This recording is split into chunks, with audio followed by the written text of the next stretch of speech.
Hello po sa lahat. Good morning. Ito po ang clip fan po sa aso ko dito sa gilid para hindi siya masyadong mainit at naputol po to. Ayan, pinalatan ko po. Naputol po siya. Dugtingin ko po ito. Gamitan ko po siya nito.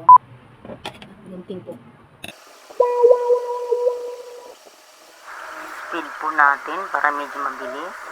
Pinakita po natin ito, hindi para magmagaling, kundi para matuto din po ang mga babae na kung walang lalaki nagagawa, kaya din po natin.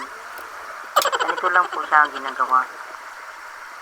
Malapit na po tayo matapos. Katunayan, yung ibang kuryente dito, ako lang po ang gumagawa. Parang extension lang po. Kasi ang mahal po maningil dito. Saglit lang gawin, 700 na kaagad, 1,000, ganyan. Ito nakadugtong na po siya. Sa mga lalaki po pag gumawa, hindi ganyan. Pero ito po, hindi pa rin. Para po pantay siya, ginaganon ko po yan. At tatahiran ko po siya nito. Para po, sure na hindi siya mapaklas at saka safe. Ito po yung gawaing lalaki. Pero kinakaya po natin gawin dahil wala naman po talagang nagawa dito dahil may mga borders po po, borders lang po sila nagtatrabaho. At wala po silang time sa ganito at iba hindi naman po talaga marunong. Ganito lang po siya. Kung kaya ng lalaki, mas kaya din natin mga babae. Ito na po yung clip fan na ginawa natin.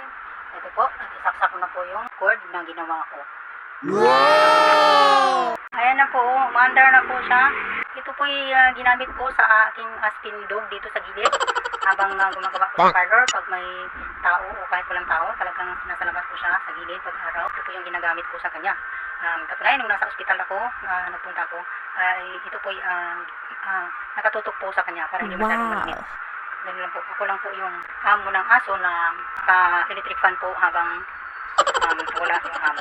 At may tumitingin din naman po dito, may mga border din po. Kung sakaling may magka-trouble, huwag naman po sana. May pong border na pang gabi, may pang araw.